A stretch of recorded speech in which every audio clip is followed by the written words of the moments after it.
Assalamualaikum warahmatullahi wabarakatuh, sahabat Air Movie. Melanjutkan dari episode sebelumnya, setelah berhasil menyelamatkan Turgut dari tawanan Naiman, Osman pun membawanya kembali ke Yenisehir. Kemudian Turgut berkata, "Jika kau tidak ada di sana dengan komandan tawanan, aku tidak akan meninggalkan tempat itu secara utuh, Osman Bey. Tapi kau datang tepat pada waktunya. Tidakkah kau pernah berpikir tentang bagaimana jika Naiman akan memukul kita berdua?" Dan Osman menjawab, "Jika Naiman ingin melakukan hal seperti itu, para B tidak akan mengizinkannya. Dan langkah kita penuh. Insya Allah mereka akan keluar dari negeri ini. Tapi kita membayar harganya dengan para pemberani kita." Lalu Turgut mengatakan, "Tujuan kita adalah persatuan terakhir, Osman Bey. Mati syahid adalah kedudukan tertinggi. Semoga para pemberani kita masuk surga. Amin." Tidak lama Aikut dan Besungur datang dengan membawa beberapa nokers tahanan. Dan di saat yang bersamaan, Orhan dan Aladin juga tiba. Kemudian Turgut bertanya kepada Osman, "Apakah kau berpikir untuk memberikan tugas kepada anak-anakmu?" Dan Osman menjawab, "Tepat sekali." Melihat para pemberontak tersebut, Orhan bertanya, "Apakah pelatihan menunggu kami, Beim?" Dan Osman menjawab, "Bukan pelatihan, tapi perang menunggu kalian. Pria pekerja tidak berkarat, anak-anak. Karena kecerdasannya bagus, maka kita akan lihat. Ayo, lepaskan ikatan tangan mereka dan bertarunglah." Menyaksikan ini Turgut berkata, "Kau tidak memiliki belas kasihan pada keponakanku." Dan Osman menjawab, "Tentunya tidak. Jika aku kasihan, maka mereka menjadi kasihanan. Musuh tidak akan memiliki belas kasihan." Kemudian pertarungan pun dimulai. Orhan dan Aladin masing-masing memiliki dua lawan. Meskipun usia mereka masih belia, namun Orhan dan Aladin berhasil melumpuhkan para pemberontak tersebut. Kemudian Osman memerintahkan alpennya untuk membawa mereka kembali ke ruang penjara. Lalu berkata kepada kedua putranya, "Nak, beginilah cara kalian terlihat lemah dan menyemangati musuh. Dan kemudian dia akan membuat kesalahan. Semoga kalian panjang umur." Kemudian Orhan mengatakan, "Beim, kau menempatkan kami dalam pelatihan bahkan tanpa mendengar tentang berita yang kami bawa dari Bursa." Aladin juga mengatakan, "Sepertinya pelatihan lebih penting daripada Bursa, ya kan kakak?" Seketika Osman mengatakan, "Anak-anak lebih penting daripada kota. Pertama, jadilah terampil dan kuat. Setelah itu, banyak kota dan banyak kastil akan diletakkan di hadapan kalian." Namun saat Besungur hendak memberikan air minum kepada mereka, seketika Osman menahannya seraya berkata, "Saat ini bukan waktunya, Besungur. Tidak saat ini. Mari kita lihat betapa terampilnya kalian ketika kalian lelah. Baiklah, katakan padaku bagaimana situasi di Bursa." Kemudian Osman menantang kedua putranya untuk berlatih pedang. Beralih ke istana Bursa, terlihat seorang pria tengah berjalan menelusuri lorong untuk menemui para ajudannya di ruang bawah tanah. Dia adalah Tekfur Bursa, Valen. Di hadapan para Tekfur lainnya, dia berkata, "Ya Tuhan, semua orang di sekitarku menyapa dirimu. Semoga rahmat-Mu yang berlimpah selalu menyertai kami, orang-orang beriman. Darah kita tercurah untuk Tuhan. Kita hidup untuk membunuh musuh Yesus. Selamat datang. Katakan padaku apa yang kalian ketahui." Kemudian mereka mulai mengatakan, "Naiman adalah keturunan prajurit Bey dari kaum Belgia. Ayahnya adalah salah satu tetua Bey. Dia selalu setia kepada Khan." Mendengar ini Valen berkata, "Lalu apa perbedaan Naiman dan ayahnya?" Naiman hanya setia pada dirinya sendiri dan pada agamanya. Naiman memberontak melawan Ghazan Khan karena dia memimpin pasukan di timur dan di barat. Dia tumbuh berkembang, tapi dia selalu melakukan tujuan sebenarnya. Sekarang dia ingin menghancurkan Ghazan.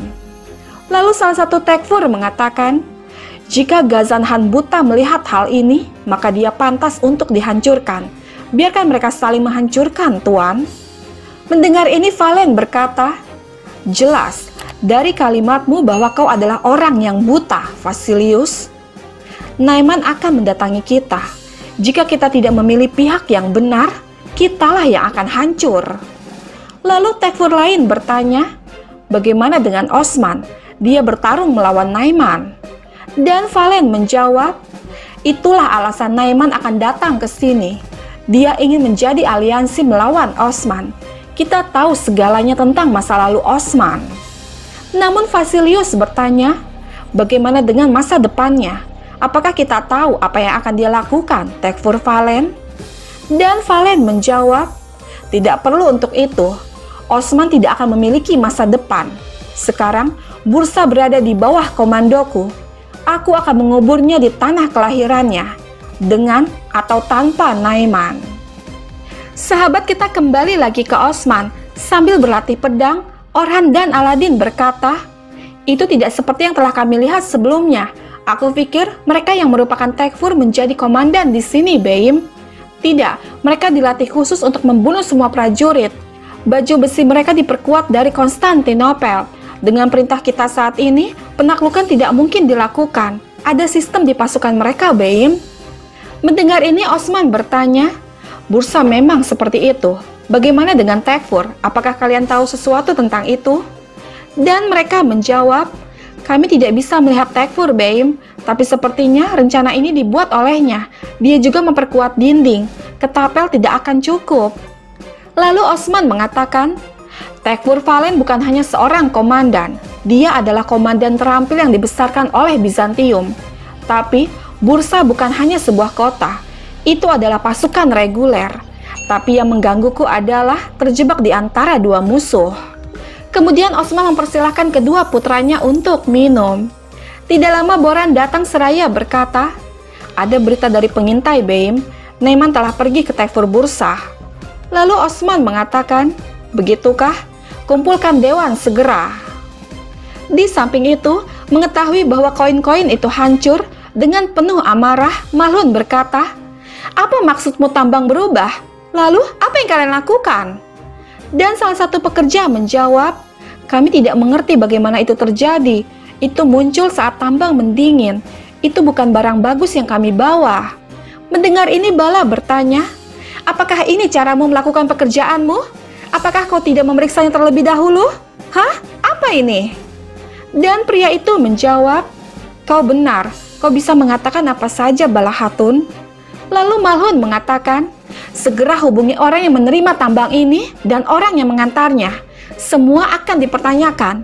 Ini akan diselesaikan. Tidak lama Aisyah datang mengabarkan bahwa Osman mengadakan pertemuan dewan. Kemudian mereka pun pergi dari sana. Sementara itu, di Sogut, Ismihan bertanya, apakah Naiman menerima surat itu, Caleli? Apakah kamu yakin? Kenapa masih belum ada kabar? Dan Caleli menjawab, tentara kita membawanya kepadanya, Fede Sultan. Lalu Ismihan bertanya, mengapa Naiman itu menyerangku? Ada yang aneh dalam hal ini. Dan Bayendir mengatakan, Fede Sultan, maafkan aku. Tetapi ketika orang buta mulai melihat, hal pertama yang mereka singkirkan adalah tongkat mereka. Bukankah Naiman ini kafir? Apa yang perlu dikejutkan? Rupanya, dia mengorbankanmu setelah dia mengumpulkan begitu banyak bey di belakangnya. Namun Ismihan mengatakan, jika dia ingin membunuhku, dia pasti akan menemukan cara lain, Bayendir. Tidak, ada sesuatu yang berbeda. Dan Bayendir mengatakan, kau selalu tahu yang terbaik, Hazrat Fede Sultan. Lalu Ismihan berkata, Bayendir, pergi dan periksa hutan, tempat di mana mereka menyerang kita. Lihat apa yang terjadi di sana. Kemudian Bayendir pun pergi untuk menjalankan perintah. Lalu Ismihan berkata kepada Caleli, Bayendir ini terlalu banyak bicara.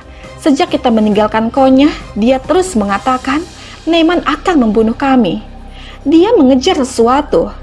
Caleli, kirim orang untuk mengejarnya, dan panggil juga Bengge Hatun. Mari kita tanyakan padanya apakah dia memenuhi tugasnya. Kemudian Caleli pun pergi untuk menjalankan perintah. Sahabat, bergabunglah terus bersama kami untuk mengetahui kisah selanjutnya.